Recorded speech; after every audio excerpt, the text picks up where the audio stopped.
Om Swastiastu. Halo pemirsa dimanapun Anda berada, semoga dalam keadaan sehat dan tetap semangat dalam menjalani rutinitas sehari-hari. Nah, perlu pemirsa ketahui, J-Podcast merupakan program kerja dari unit kegiatan mahasiswa jurnalistik STKIP Agama Hindu Amlapura, yang mana nantinya akan menyajikan informasi-informasi menarik dan tentunya menginspirasi.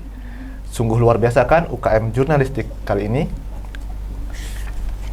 Nah, sebelum kita mulai berbincang-bincang dengan bintang tamu kita hari ini, ada baiknya saya memperkenalkan diri saya. Nah, karena kata pepatah, tak kenal maka tak sayang. Jadi, perkenalkan, saya Yoga yang akan memandu Anda dalam J-Podcast kali ini. Nah, hari ini kami memiliki kehormatan untuk ditemani oleh dua bintang tamu yang baru saja meraih kemenangan gemilang dalam turnamen Bintang Bulu Tangkis STKIP. Mari kita simak cerita inspiratif Suara dan Arya, dua atlet muda yang telah mengukir sejarah dengan prestasi luar biasa dalam turnamen yang digelar oleh UKM Bulu Tangkis STKIP Agama Hindu Amlapura. Oke, selamat datang Arya dan Suara. Makasih. Sebelum kita mulai nih, kira-kira bagaimana nih kabarnya dulu nih? Astagfirullah, baik. Ada dan Mama ya.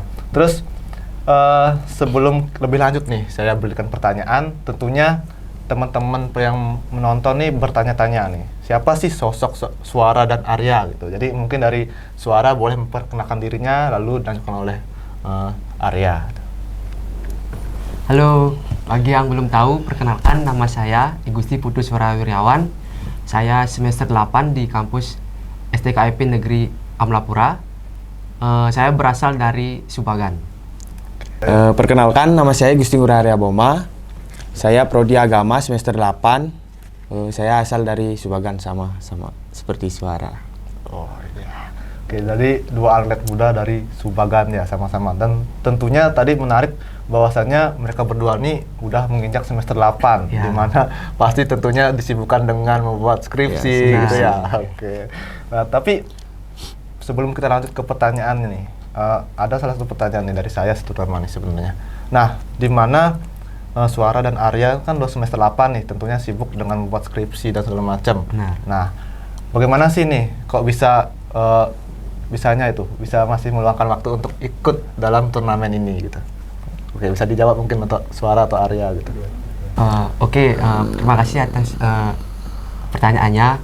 Sebelumnya di bulan Maret itu kan saya lagi sibuk-sibuknya untuk membuat proposal ya. Dan juga saya mendapat ujian proposal itu di bulan Maret. Nah, sedangkan saya masih persiapan nih untuk lomba bulu tangkisnya. Kebetulan lomba bulu tangkisnya kan dimulai tanggal 5 April dan 6 April. Nah, di sana saya sedikit ragu ya untuk ikut. Apakah bisa atau tidak. Soalnya saya juga terbentur dengan jadwal ujian proposal. Akhirnya karena diyakinkan oleh teman saya untuk ikut, saya kebut dulu proposalnya sampai selesai, sampai ujian selesai, baru saya kembali latihan bulu tangkis seperti itu. Oke, wah luar biasa ya bagaimana caranya Arya dan Suara untuk meluangkan waktunya di tengah kesibukannya gitu ya. Nah, jadi selanjutnya itu ketika kalian berada di lapangan nih pada pertandingan final, nah pasti ada berbagai emosi yang berkecamuk. Nah, dapatkah kalian ceritakan nih kepada kami bagaimana kalian mengolah emosi dan menjaga fokus selama momen-momen krusial dan dalam pertandingan gitu? Mungkin dari saya kan mental itu harus itu saat pertandingan itu perlu itu. Kalau mental udah down, sehebat apapun kita bermain itu akan kalah karena mental itu sangat dibutuhkan saat permainan. Oke, mental ya teman-teman. Mental jadi itu ya. Terkait dengan mental, jadi dalam pertandingan itu penting dalam mengolah emosi, terutama dalam hal mental. Jadi kesiapan tentunya gitu. Ya. Nah, terus nih ketika teman-teman bertanding pasti ada hal yang memang menjadi kunci. Nah, jadi apa sih rahasia atau strategi nih spesial yang kalian terapkan dalam turnamen kali ini yang menurut kalian menjadi kunci kesuksesan kalian. Nah, apakah ada persiapan khusus atau taktik yang kalian terapkan untuk menghadapi lawan-lawan yang tangguh atau bagaimana? Kalau dari kami sih pastinya melakukan latihan ya sebelum kita bertanding. Kita biasanya latihan seminggu 2 sampai 3 kali ada di lapangan di Subagan. Kami di sana latihan bersama dengan grup kami seperti itu. Ada grup namanya PB Semal dari Ya, PB Semal. PB Semal. gabungan dari ada guru, ada bapak-bapak lah, mahasiswa, ada di saya gitu. Memang berarti udah rutinitas ya? Ya sebelumnya? rutinitas, Ya, rutinitas. bisa 2 hari sekali mungkin. Wah, Dalam udah- seminggu itu Ah. rutin, hampir rutin. Ya, jadi udah memang jadi rutinitas Ya. di Subagan kan? Subagan. Sebagan. Oke. Nah, selanjutnya ini sebagai atlet nih. Nah, tentunya kalian memiliki motivasi yang kuat untuk terus berlatih dan berkompetisi. Nah, apa yang menjadi sumber motivasi terbesar dalam mengembangkan keterampilan dan mencapai tujuan dalam dunia bulu tangkis? Apakah mungkin orang tuanya atau pasangannya atau gimana gitu ya? Mungkin diceritakan. Oke. Sebelum saya mengenal dunia bulu tangkis, saya seorang anak kecil yang biasa bermain bulu tangkis di Banjar ya. Sebelum itu fasilitas masih minim, seperti raket masih jelek gitu, belum ada net juga. Kita Masih mainnya menggunakan tali Tali rapia. rapia, ya, gitu itu. ya. Kita main di Banjar-Banjar seperti itu. Nah, setelah beberapa lama saya minat dengan bulu tangkis ini. Nah, saya kan sering nonton pertandingan bulu tangkis gitu. Salah satunya saya mempunyai atlet Idola. idola nah, dari Indonesia yaitu Siapa tuh? Anthony Sinisuka Ginting. Woi. Dan juga Kevin Sanjaya. Nah, karena saya sering menonton mereka bertanding, jadinya saya ingin, saya ingin jadi seperti mereka gitu. Makanya saya coba untuk latihan, dan kalau pun ada turnamen, lomba-lomba, jika saya bisa pasti akan saya lakukan. Akui gitu. Ya, mungkin dari Arya gimana? Mungkin dari Tiang sama seperti suara tadi itu di Banjar-Banjar tuh kan. Waktu masih kecil itu lumayan rame untuk di Subagan terutamanya ya, untuk yang meminati bulu tangkis itu hanya anak kecil yang pengen bisa main bulu tangkis itu. Seperti saya dulu sampai nangis-nangis sampai minta mau beli raket sama saya. Sampai nangis ya, oke. Untuk harga raket itu kan lumayan itu. Jadinya ya minta yang di supermarket yang 50 ribuan dua itu kambuin kan. Masih kecil tuh. Dan udah sampai dilihat sama Sadikan. Waktu itu, waktu udah lumayan rame peminat di Subagan itu bulu tangkisnya itu, diadakanlah lomba sama apa itu STT ya, semua STT itu waktu 17 Agustusan tuh. Sanalah diambil per Banjar jadinya, diambil ya dua orang kategori ganda gitu. Dari sanalah timbul jadinya ingin merasakan kemenangan. Udah bisa menang di tingkat Banjar lah bilang. Tingkat Banjar, terus bisa lagi masuk keluar ikut turnamen, mungkin lagi ingin membuktikan bahwa saya bisa gitu. Mungkin segitu ya. Oke ya, jadi itu ya, jadi bermula dari di daerahnya setempat ya gitu. Jadi mulai latihan dari kecil, dan tentunya support dari orang tua gitu, pasti mendukung dari perjalanannya Arya dan Suara selama ini. Nah, terus nanti kalian nih pasti sering menghadapi yang namanya tekanan dan ekspektasi tinggi dari publik, nah sponsor dan tim sendiri. Nah, bagaimana sih cara kalian mengelola tekanan tersebut dalam tetap tenang serta tampil maksimal di lapangan gitu? Kira-kira bagaimana caranya mengontrol gitu? Misalnya kayak ada support ataupun ada apa ya, dukungan dari penonton tuh pasti agak membuat konsentrasi itu Ya. saya kadang-kadang kacau gitu. terganggu. Heeh. Kalau dari saya pribadi sih, sebelum saya memulai pertandingan kan saya seperti biasa pemanasan dulu. Ya. Pemanasan dulu. Nah, kalau soal tekanan saat bermain, tentunya pasti ada ya. Ya. Satu, karena kita ditonton oleh banyak Banyak. orang. Karena ditonton oleh banyak orang nih, jadinya kan kita agak grogi, nervous. Nah, itu juga bisa berpengaruh kepada permainan kita. Nah, untuk motivasi sih, ada supporter yang dukung kami, makanya kita semangat untuk mainnya. Khususnya waktu di final nih, kan lagi seru-serunya tuh. Iya. Semua bilang, ayo, ayo, ayo. Nah, itu juga kadang membuat konsentrasi kami terganggu gitu. Oke. Itu sih kalau dari saya. Dari Arya mungkin ada tambahan?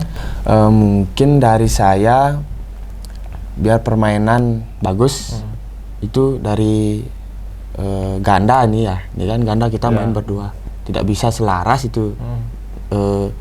Kecuali emang udah sering berpasangan. Saya kan baru ini berpasangan sama Suharin. Karena Perlu penyesuaian. ya perlu penyesuaian juga, makanya kita berdua saling support. Kita lihat permainan lawan gimana, mungkin seperti di defense dia kuat, kita main lob, taruh depan gitu. Yang jadinya kita lihat permainan lawan untuk bisa. Nah, selanjutnya nih pada pertanyaan, bagaimana sih peran latihan fisik dan mental dalam membantu kalian mencapai performa terbaik di lapangan? Nah, apakah ada latihan khusus atau teknik relaksasi yang kalian terapkan untuk menjaga keseimbangan fisik, baik itu mental dan lain sebagainya? Mungkin dari saya, latihan fisik itu mungkin cuma mungkin push up, mungkin sebelum latihan atau sesudah itu kan ngambil push up. Kalau di bagian mental, mental tadi itu kalau latihan kan saya sering sama PB-PB-nya itu main itu pasti saling ngejek, itu biasa itu. Di sana dah kita melatih mental. Gini apa itu, mengejek itu nggak masalah, sambil melatih kita mental kan. Siapa tahu mungkin ada turnamen selanjutnya kan, bisa kita untuk penonton itu bisa udah terbiasa jadinya gitu. Mungkin itu sih. Ya. Oke. Nah, nih selanjutnya nih gini, sebelum atau selama pertandingan nih kan mungkin kalian tuh memiliki ritual nih atau kebiasaan tertentu.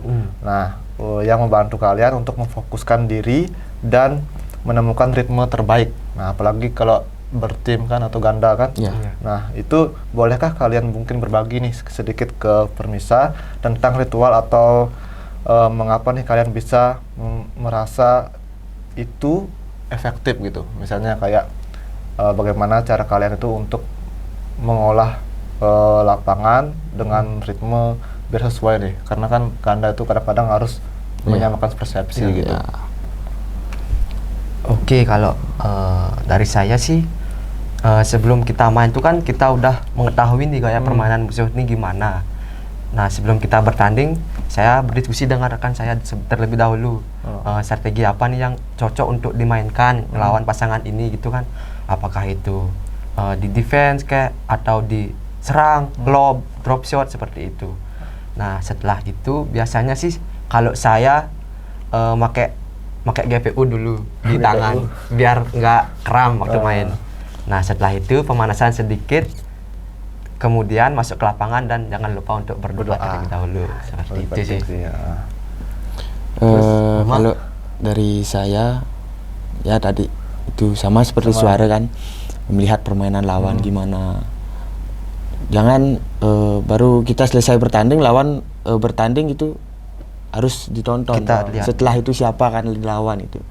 Jadi kita tahu permainan di mana lemahnya lawan dan kuatnya lawan, mungkin di defense tadi, mungkin di smash dia kenceng kan, kita nggak tahu, makanya kita tonton gitu. Untuk waktu mau memulai permainan, saya pemanasan menggunakan gini, ada raket patah ini kan, udah nggak bisa dipakai, nggak isi senar nih, itu dibalut sama ban dalam bekas kan lumayan berat jadinya. Ya. Itu saya mainin gini-gini Untuk biar melatih. ini untuk melatih biar nggak tegang ya ototnya itu. Ya. Biar nggak Ya. aku ya pergerakan Soalnya main tangannya. bulu tangkis yang main Ini gini. penting. Ini sangat. Pergelangan Kalau sangat di penting. sini mungkin bisa kram ini. Bisa salah ini bisa sakit di sini gitu. Oke, wah. Dan sama patah. berdoa juga. Ya, itu sih kuncinya doa itu tetap tuh. Ya, jadi wah itu pemirsa. Jadi udah ada ilmu tambahan nih, informasi dari Suara dan juga Arya terkait dengan strategi yang digunakan gitu ya. Nah, terusnya itu setelah meraih kemenangan besar ini nih, apa sih rencana atau target nih kalian berdua ke depan untuk mempertahankan performa dan kesuksesan kalian dalam dunia bulu tangkis gitu? Mungkin untuk mempertahankan gimana ya, ini kan turnamennya ini kan di kampus, jadi jadi belum semualah bisa menguasai yang namanya bulu tangkis kan, cuma hanya ikut sekedar gitu kan. Oke, kalau untuk mempertahankan performa sih kami sebagai pasangan ya khususnya main di ganda pastinya akan terus latihan. Nah, karena mengingat persaingan waktu kemarin perlombaan di kampus, kalau dibilang ketat sih lumayan ya, tapi bukan ketat banget. Kita masih bisa untuk mengimbangi permainan dari lawan-lawan kita, makanya kita bisa meraih ya Asokari juara 1. Kalau rencana kedepannya sih Belum tahu mungkin. belum tahu ya. Ya. Kita lihat lagi informasi soal turnamen-turnamen berikutnya. Mungkin dari pemerintah mungkin ada. Oke, ya ini penting juga sih Potong. sebenarnya. Benar. Benar kan? Soalnya khususnya di Karangasem itu atlet itu banyak itu. Saya kan umur udah kepala 2 ya. Nah. Itu susah kayaknya untuk mengikuti agar ikut kompetisi lagi, nggak mungkin kayaknya itu. Tapi nggak tahu mungkin gimana, mungkin kedepannya nggak tahu kan, itu rencana Tuhan, mungkin beda-beda kan. Iya. Soalnya di dunia bulu tangkis itu mengutamakan yang masih muda-muda, masih duduk di bangku sekolah, SMA. Mungkin dari SMP udah ada mungkin. Di sana dia dilatih itu. Soalnya tempat saya latihan seperti biasa itu ada juga gini pelatih bulu tangkis, dia itu melatih anak-anak gini yang ikut turnamen itu masih SMP masih SMA. SD pun udah pinter-pinter dia main itu. Beda kalau kami kan otodidak latihan. Otodidak Ya. ya, otodidak. Di samping itu umur juga udah gini kayaknya. Udah mau nikah ya? Iya. Belakangan. Oke. Cuma tahun ntar datang cuma undangan. Oke, jadi cukup menarik ya teman-teman pemirsa. Jadi pembahasan kita kali ini. Tadi sudah membahas tentang strategi, taktik dan segala macam nih. Nah, pertanyaannya selanjutnya nih, pemirsa ini belum tahu kayaknya nih. Kemarin pas turnamen teman-teman nih meraih juara apa aja gitu? Mungkin bisa dikasih tahu kan? Mungkin dari Boma dulu. Saya kemarin tuh dapat juara 1 ganda dan juara 1 tunggal. Gitu. 1 ganda Ya. dan 1 tunggal. Ya, ganda Putra. putra. Oke, lanjut. Kalau saya kalau di turnamen bulu tangkis kan ada 3 kategori. Ya. Ada yang tunggal putra, ganda putra, dan juga ganda campuran. Nah, sebelumnya nih sebelum waktu mendaftar kan saya niatnya cuma ikut di ganda putra saja, karena saya kan mempunyai riwayat sakit ya di pernapasan. Saya takutnya tidak kuat untuk ikut di tunggal putra seperti teman saya. Nah, karena waktu technical meeting nih ada di grup D kalau nggak salah tuh ada yang mengundurkan diri. Mengundurkan diri. Nah, pas itu saya kayak pengen banget ikut di tunggal putra sama seperti teman saya. Akhirnya kan saya mendaftar di grup D di tunggal putra. Nah, kemudian itu tidak sia-sia. Akhirnya saya dapat juara di tunggal putra, yaitu juara 3 dan ganda putra juara 1. Seperti itu. Luar biasa ya, tepuk tangan dong untuk Arya dan Suara ya.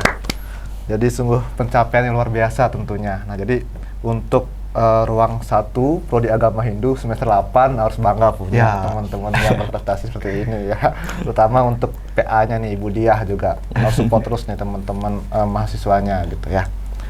Nah, jadi mungkin sudah nggak terasa waktu sudah berjalan cukup lama, kita berdua berbincang-bincang. Nah, jadi permisa di podcast, semoga podcast kita pada hari ini dapat memberikan informasi dan insight baru kepada kita semua. Nah, saya ucapkan terima kasih kepada bintang tamu yang sudah sangat luar biasa bisa berbagi pengetahuan dan informasi. Nah, jangan lupa pantengin terus akun UKM Jurnalistik STKIP Agama Hindu Ambapura karena nantinya akan banyak bahasan-bahasan yang menarik dan tentunya dengan bintang tamu yang luar biasa. Nah, di sini saya tutup dengan pantun. Nah, jalan-jalan ke Lombok sendiri. Jangan lupa bertanya-tanya. Saya Yoga dan segenap kru yang bertugas pamit undur diri. Sampai jumpa di J-Podcast berikutnya. Kita bisa, pasti bisa, luar biasa. Jurnalistik muda berkarya, STKIP Jaya. Om Santi Santi Santi Om. Oke.